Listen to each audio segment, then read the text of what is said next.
Irmãos, que bom que você veio essa manhã na casa do Senhor. Que bom que você decidiu vir até aqui. So for now, I'll keep saying it until it shows up on the screen. But it's so good that you're here today. Nós estamos nessa nossa jornada falando a respeito de família. Nós estamos falando a respeito de família porque a família importa. Não importa somente para nós, ela importa para o Senhor. Nós levamos, creio que esse é o terceiro ou quarto final de semana, falando a respeito disso. E falamos a respeito de muitas coisas. Mas uma das principais que eu gostaria que você mantesse na tua mente é o seguinte.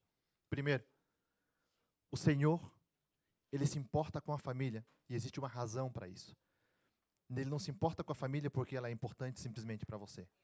Mas é a porta de entrada entre o teu relacionamento com Deus. É a porta de entrada através da tua casa. Nós falamos a respeito de que as nossas relações horizontais, como elas afetam a nossa relação com Deus. Dei vários exemplos nesses dias a respeito de como, muitas vezes, a relação de um filho com o pai, sobretudo o filho com o pai. Por que o filho com o pai? Porque Deus se identifica como pai, nosso pai, Ele nos chama de filhos. E nós, é algo normal, psicologicamente, se nós associamos Deus com a figura do nosso pai. Então, muitas vezes, se nós temos uma má relação com nossos pais, isso pode afetar a forma como nós nos relacionamos com Deus. Também, se nós não temos uma relação com os nossos pais, com o nosso pai, sobretudo, digamos que nós não tivemos isso, também vai afetar a forma como eu vejo Deus. Eu próprio vivi uma experiência parecida, parecida não, bastante dentro do que nós estamos falando com relação ao meu pai. Posso contar várias testemunhos, várias histórias de pessoas que eu conheço, que me contaram a respeito disso, de como é difícil. Mas nós também vimos pela Bíblia isso, para não, como diz, né, não ficar só nas minhas palavras. A gente usa a Bíblia para poder demonstrar, aonde o Senhor diz que, por exemplo, o marido, se o marido discute com a sua esposa, ou vice-versa, aqui não é só para o nosso lado também, se a coisa acontece ao contrário, como ele diz que as nossas orações, elas estão impedidas. Ou seja, nós devemos de nos consertar primeiro. A palavra do Senhor também nos demonstra, quando ela diz assim, que se você vai fazer uma oferta ao Senhor, e quando você estiver a ponto de oferecer, que nesse caso é quando você chega, por exemplo, aqui, ou quando você tira um momento da tua casa, que você vai orar, vai buscar a presença do Senhor, que eu sei que todos vocês fazem constantemente. Quando você vai fazer isso, e você de repente lembra que você tem algo contra alguém, é onde a palavra do Senhor diz, deixa a tua oferta ali, não ofereça. Vai primeiro, se acerta com essa pessoa e depois volta para poder dar continuidade na tua oferta. Com isso nós estamos vendo o quê? Que o Senhor está dizendo, não pense que porque a salvação ela é individual, eu não me importo com as relações coletivas, o Senhor está nos mostrando isso. A outra coisa que é muito importante, que eu gosto que você mantenha na tua mente, é o seguinte, que se nós estamos tendo relacionamentos, mesmo que nós não digamos, você pode dizer assim, não, mas eu moro sozinho nesse país aqui, meus pais moram no Brasil, ou de repente você já não tem mais os teus pais, ou você nunca teve uma relação com o pai. Pensa o seguinte, você precisa curar o que quer que seja que você tenha, para que você possa ter essa relação boa com Deus. Mas também, ninguém aqui quer levar cargas do passado para a continuação da família. Você não quer porque você teve uma má relação, por exemplo, com os teus pais, você não quer trazer isso para os teus filhos. Mas você pode dizer, não, mas meus pais foram maravilhosos, meus pais foram uma bênção. Eu sempre gosto de dizer, nós sempre temos margem para melhora. Você pode ser uma mãe melhor do que a tua mãe foi. Você pode ser um pai melhor do que o teu pai foi. Você pode ser um marido melhor do que o teu pai foi para a tua mãe. Nós sempre temos margem para melhora. Então, dentro disso, hoje eu quero falar a respeito de algo. Relembrando, essa é a terceira parte, eu estava esquecendo disso.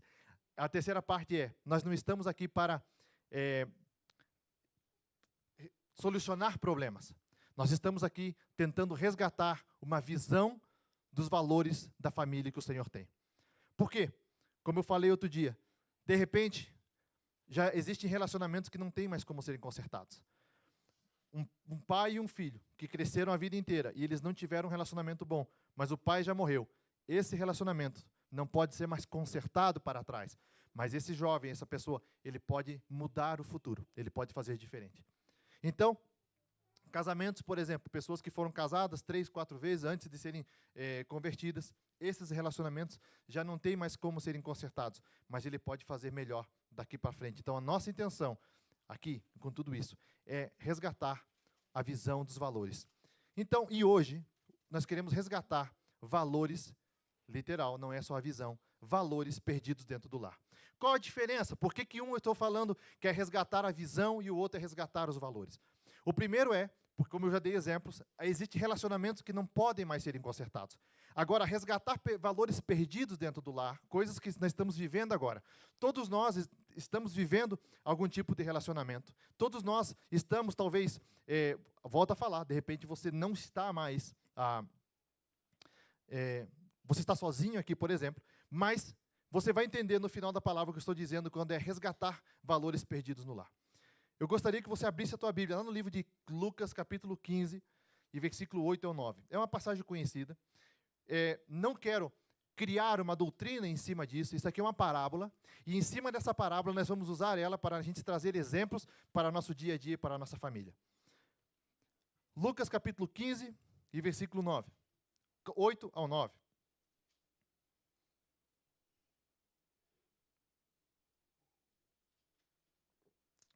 A palavra do Senhor diz assim: ou qual é a mulher que, tendo 10 dracmas, se perder uma dracma, não acende a candeia, varre a casa e busca com diligência até achar?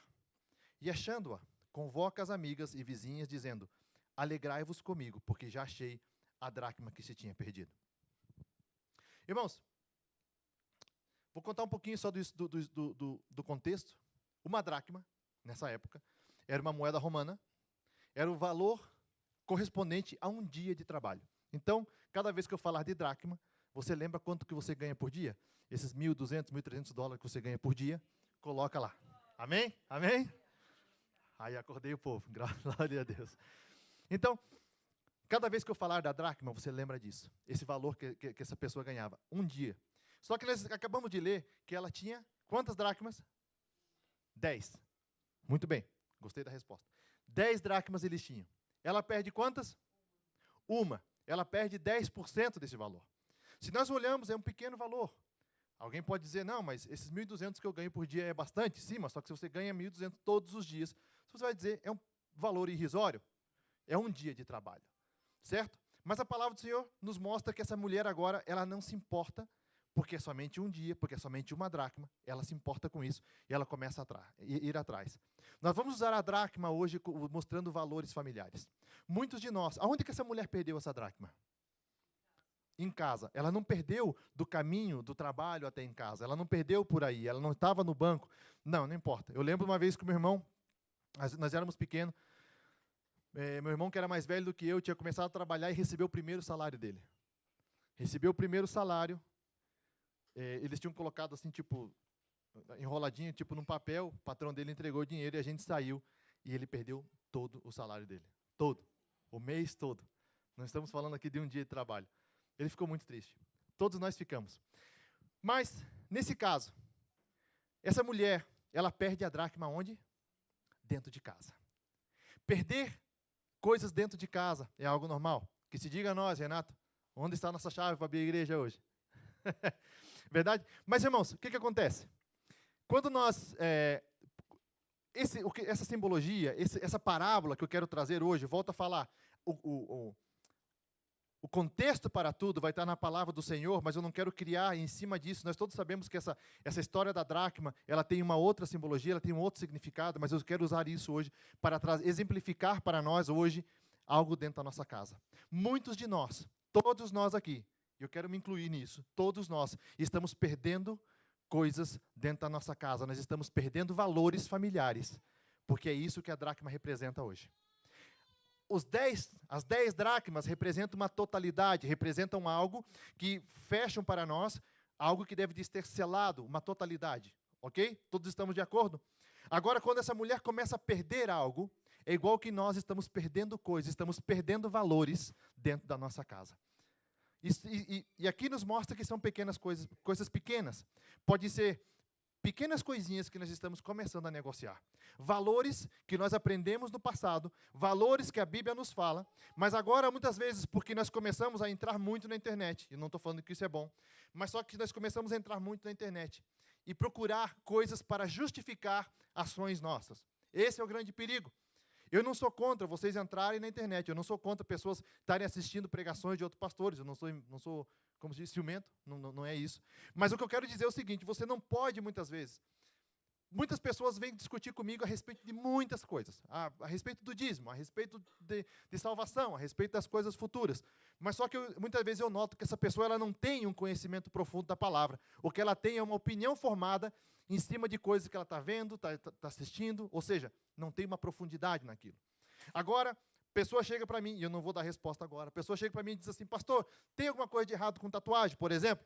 Se eu for querer justificar pela palavra, essa pessoa, ela foi e buscou aquilo que ela acha. Por exemplo, ela é totalmente contra a tatuagem, e ela começa a buscar na internet agora tudo aquilo que a palavra do Senhor diz, ou que ela acha que diz, com relação a esse tópico. A pessoa vem para mim e diz assim, pastor, o que o senhor acha a respeito de beber bebida alcoólica? Então, só que ela já vem com a opinião formada, mas só que ela teve olhando tudo aquilo que ela acha que justifica aquela ação. Vocês estão entendendo o que eu quero dizer? Eu não estou falando que nenhuma dessas duas coisas estão certas ou estão erradas. Não é isso.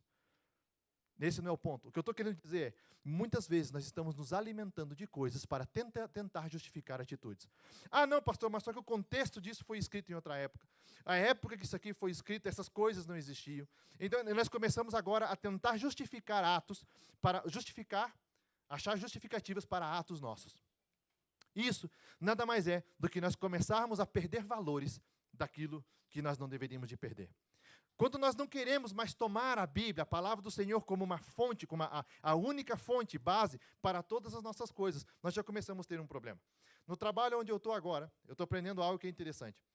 Eles falam assim para a gente, quando você tem que esticar muito a lei para tentar justificar uma atitude, para justificar uma detenção, por exemplo, ele falou assim, se você começa a querer esticar muito, isso é um problema. Isso é um problema porque vai te causar um problema. Ou a coisa é clara, ou ela não é clara. Da mesma forma, dentro da palavra do Senhor. Se você começa a querer estirar muito, querer pegar um versículo, querer torcer, retorcer, espremer, esticar, mudar, nós temos um problema. É diferente quando, por exemplo, eu estou aqui trazendo hoje essa palavra e eu começo a usar termos, levando você a entender o original no grego, o original no hebraico, para que a gente possa entender. Por que eu uso muitas vezes esses termos? Porque nesses idiomas, no hebraico, no grego, que foi escrita a Bíblia, eles têm palavras específicas para um significado em específico. Quando nós olhamos para isso, nós conseguimos entender um contexto um pouco melhor. Quando nós vamos olhar para o que... Volto sempre a falar, eu sempre digo nos estudos, um versículo só não pode ser uma base para uma doutrina. Eu tenho que olhar, como mínimo, o capítulo inteiro. Agora, se no capítulo inteiro isso não está claro, nós falamos a respeito disso outro dia, creio que umas 3 semanas atrás, a respeito de um determinado tópico, eu digo para eles, para todos, se nisso não está claro, você tem que abrir um pouco mais o espectro e olhar agora para a Bíblia inteira. Porque isso daqui encaixa dentro da palavra do Senhor. Porque senão, quando é assim, eu começo a pegar agora pequenos versículos e manipular eles e começar a fazer coisas para tentar justificar atos. E é isso que nós não podemos fazer. Vamos seguir. Essa mulher agora, ela tem um problema. Ela quer encontrar essa dracma dela. E o que ela faz? Ela faz 3 ações, primeiro. Ela primeiro acende a candeia, ela varre a casa e ela busca com diligência. Quando ela vai acender a candeia, é porque algo está escuro. Quando as coisas estão escuras, é porque elas não estão claras. E é literalmente o que acontece na nossa vida hoje em dia. Ela primeiro acende a candeia. Vamos lembrar que nessas casas dessa época, não era luz como nós temos aqui, clique, clique, ligou, apagou.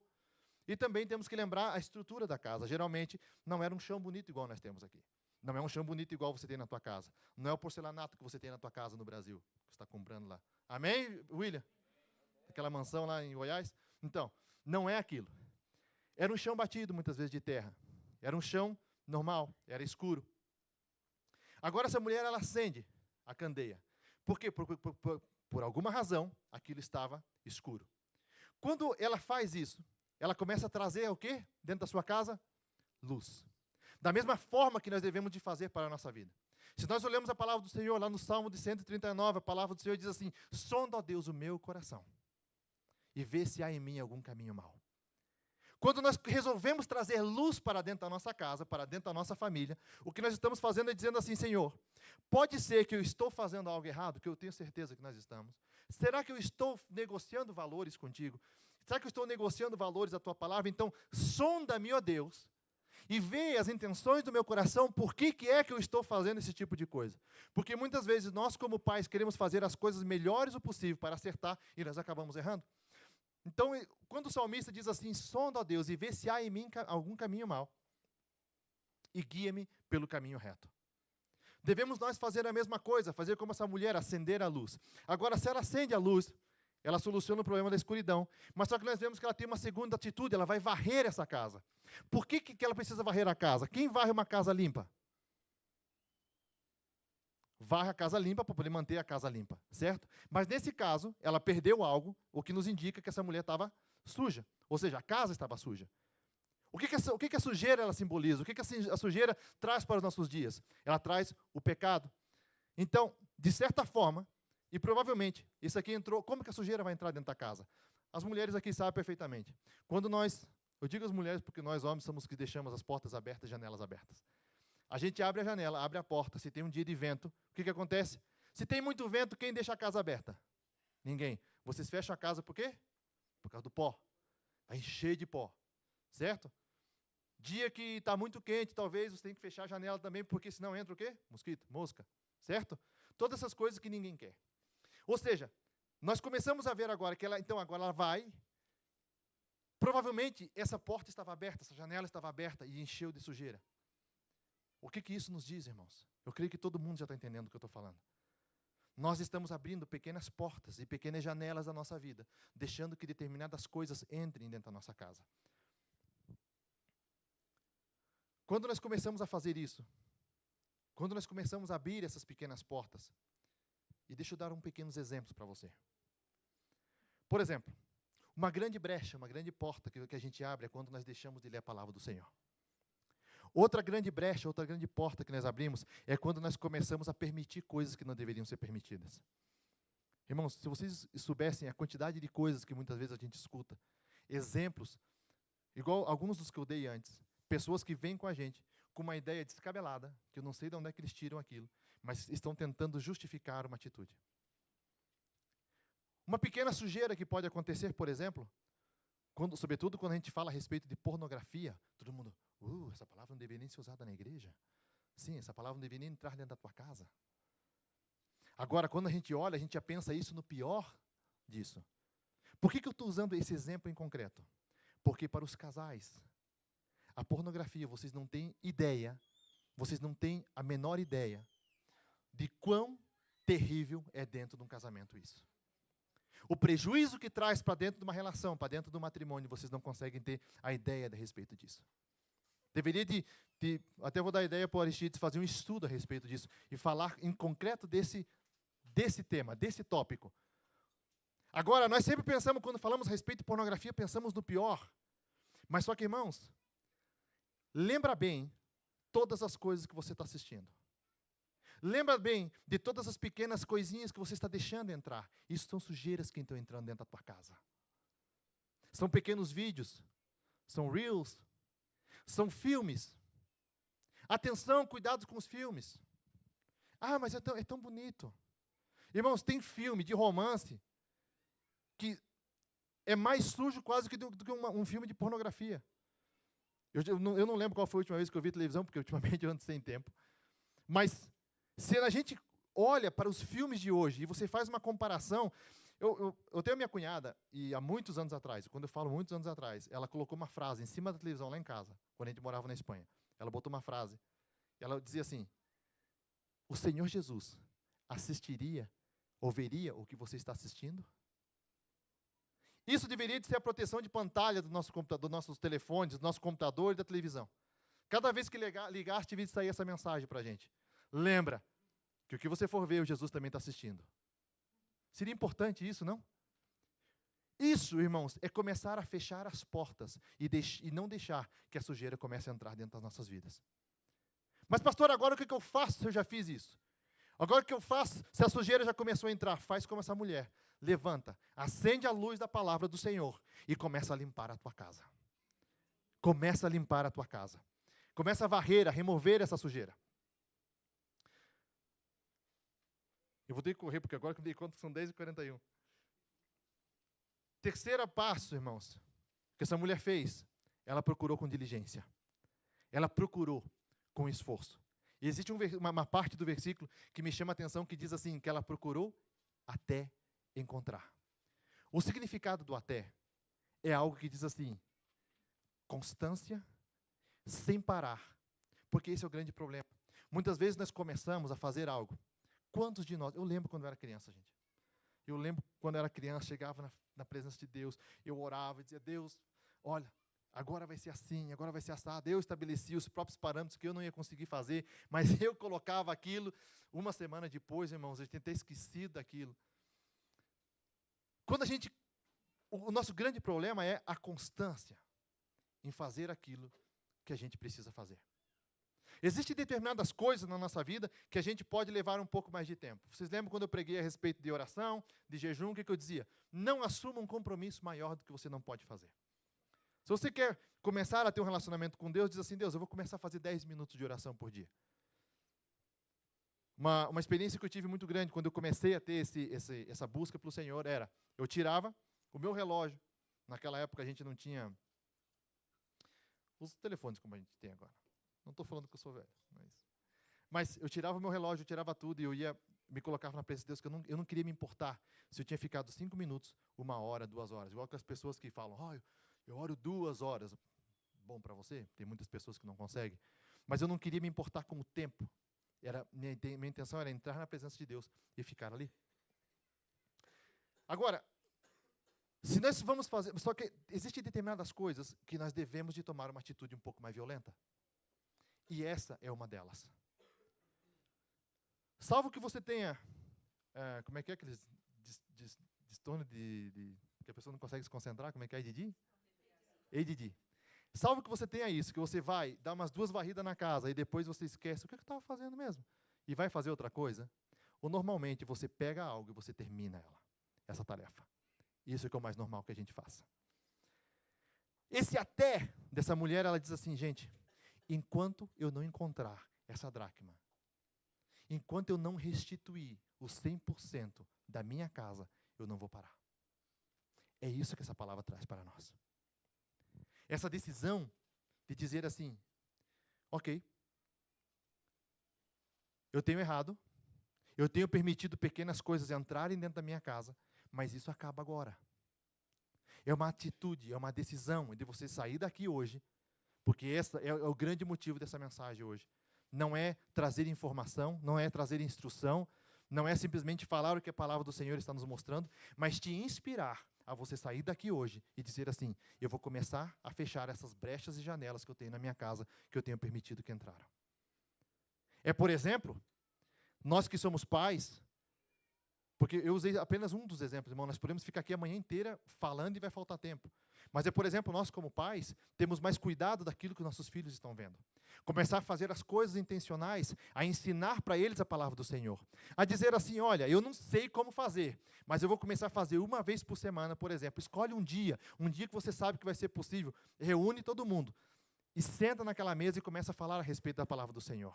É começar a tirar momentos intencionais a respeito de oração. É começar a fazer, por exemplo, intencionalmente. Irmãos, eu sei que no momento que você desliga a televisão, a casa vira um caos. A criançada sobe pelas paredes, se pendura pelo ventilador. Eles querem chamar a atenção. Claro, é fácil criar um filho na frente da televisão. Mas eu estou falando para você, vamos começar a fazer intencionalmente, tirar eles dali e começar a ensinar eles na palavra do Senhor. Porque se nós queremos que quando eles cresçam, eles não se desviem dessa palavra, nós temos que fazer bem agora. É estar atento. Muitas vezes assim, você quer que teu filho sente? Eu sei que eu entendo vocês, gente, eu tenho 3. Eu sei que muitas vezes a gente quer botar eles lá para a gente fazer alguma outra coisa. Mas senta do lado deles e começa a assistir, porque não é porque um desenho é que está tudo certo. Existem muitos desenhos hoje com homossexualidade colocada dentro. Existem muitos desenhos, irmãos, com uma mensagem que está sendo, não é mais mensagem subliminar, viu? Já não tem mais aquela mensagem, pequena mensagem enrustida, não. É claramente, as coisas estão acontecendo. Aí você está lá fazendo as tuas tarefas, está na tua reunião, está fazendo aquilo, aquele outro, e o teu filho está exposto, olhando aquilo ali, fazendo o quê? Normalizando algo. Normalizando coisas que não deveriam ser normalizadas.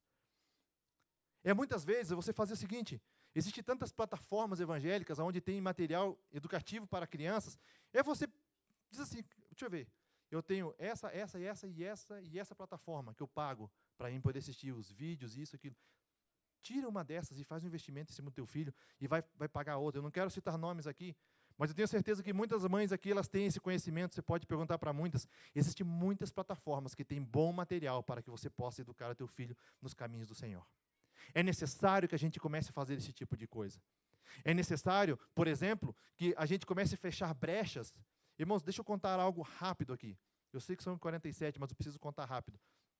Eu conheci um casal uma vez, e ele era tão preocupado com o trabalho dele, tão preocupado com a situação financeira, com tudo que ele estava passando, que ele começou a descuidar da sua esposa. Atenção, homens. Ele começou a descuidar da sua esposa.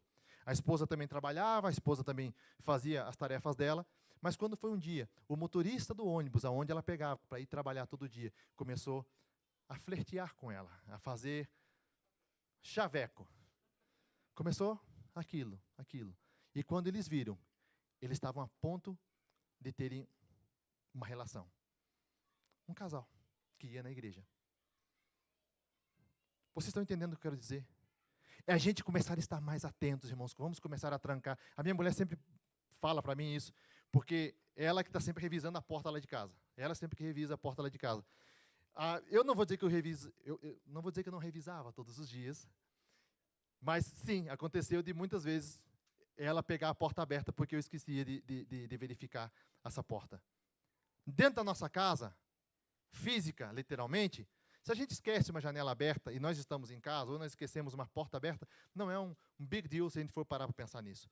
Mas nós não estamos falando da nossa casa física agora, simplesmente. Nós estamos falando da nossa família espiritual. Ali, irmãos, deixar uma porta aberta, deixar uma janela aberta, é você estar convidando o inimigo para entrar dentro da tua casa.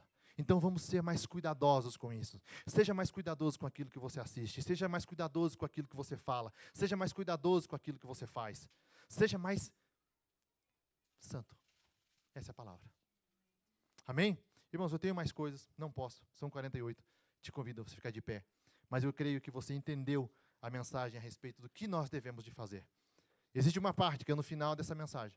A parte final dela é quando essa mulher ela vai e chama as suas amigas para celebrar, porque ela tinha encontrado isso. Essa celebração é algo que deve ser importante também. Não nos dá tempo de falar a respeito disso, mas o que eu quero que você fique com a mensagem na tua mente é a importância de você acender a luz dentro da tua casa. Saia da escuridão, não tenha medo de sair deste lugar. Não tenha medo de acender a luz e olhar a bagunça que está. Não tenha medo. Faça isso de acordo com a luz da palavra do Senhor. Também não tenha medo de começar a remover sujeira, vai sair muita sujeira. Não tenha medo de fazer isso. Mas depois, quando as coisas estão limpas, é tão gostoso, não é? Quando você termina a limpeza, quando você remove tudo, quando você olha aquela casa limpa. Existe uma canção que a gente canta a respeito disso. Eu já limpei a casa, eu já adornei, já preparei. Para quê? Para que Ele possa entrar, o Rei da Glória possa entrar e habitar dentro da nossa casa. Gostaria que você fechasse os teus olhos nesta manhã. Pai, eu te agradeço, Deus, por esta manhã, por esta palavra, por este momento. Deus, é tão rápido. O culto, o serviço, ele é tão rápido, Senhor, que nós não nos damos conta. É tão bom estar na Tua presença. Mas o saber que nós não precisamos estar aqui dentro para ter a Tua presença, isso também vale muito. Eu quero te pedir nesta manhã, Senhor, que de acordo com esta palavra, nós começamos a ser mais cautelosos. Que nós possamos resgatar esses valores que estão sendo perdidos. Muitos de nós aqui, Senhor Deus, já perdemos mais do que uma dracma. Muitos de nós aqui, Senhor Deus, já tem ido mais do que a metade dessas dracmas. Mas nós confiamos em Ti, Espírito Santo, para nos ajudar a encontrar todos esses valores e recuperá-los e colocar tudo de volta dentro do 100%, da totalidade daquilo que o Senhor tem preparado para nossas famílias. Em nome de Jesus, ó Pai, eu quero te pedir que o Senhor venha nos ajudar a fechar as portas e as janelas que nós estamos abrindo. Que o Senhor venha nos ajudar, através da Tua palavra, que ela venha a ser a luz dentro das nossas casas. Que o Senhor venha nos ajudar, ó Deus, a limpar toda essa sujeira. Que nós não venhamos a ter a preguiça de ter que remover um móvel, levantar, ó Deus, um móvel para poder limpar de baixo. Sim, ó Deus, muitos de nós aqui, espiritualmente falando, nós vamos ter que remover todos os móveis dentro da nossa casa. Muitos de nós vamos ter que jogar coisas fora, porque, ó Deus, tem coisas que estão podres dentro da nossa casa já. Existem coisas dentro dos nossos lares, ó Deus, que está causando mau cheiro. Existem relacionamentos dentro das nossas casas que estão causando mau cheiro, Senhor Deus. Em nome de Jesus eu quero te pedir isso. Ajuda-nos, ó Deus, a limpar as nossas casas. Ajuda-nos, ó Deus, a limpar a nossa casa. Ajuda a santificar as nossas famílias. Ajuda-nos, ó Senhor, a levantar altares dentro da nossa casa. Em nome de Jesus nós te pedimos.